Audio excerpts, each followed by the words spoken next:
At the foundation of these principles for healthier living is a positive mindset, one that fosters a belief and confidence that we can live healthier. So as we focus on the long-term view, it's important to think about how what we measure influences our perceived ability to continue.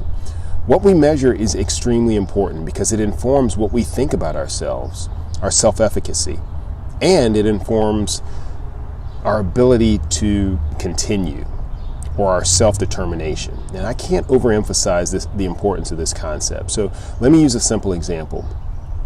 Let's say you're motivated to change some of your habits to make them healthier. So for 2 weeks, you cut back on added sugars, you start walking twice a week, you try to be more deliberate about going to bed at a decent time, and you start to feel better about yourself.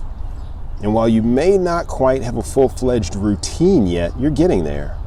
Your mood improves, and you start to realize that these few small changes weren't as hard as you thought. You start to feel like you can actually build on them little by little. And then you step on that scale, only to notice that your weight hasn't changed a bit. It's been 2 weeks and your weight is the same. All of a sudden, you forget that you felt better. You forget that a minute ago you were feeling pretty good about your ability to change. You forget about the successes of the past 2 weeks, that you were able to add things to your life that you hadn't been able to add for years.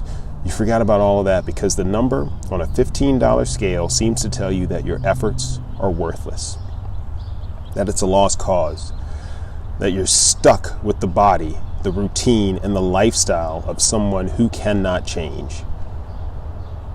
Do you see now why what we measure is so important?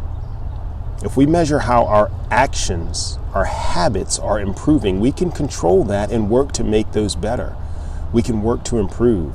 But if we measure outcomes that we can't control, like how much we weigh, it can rob us of motivation and belief at the most critical times, or before we even start. What you measure is important. You control what you do. And you can have success by changing what you do, even ever so slightly.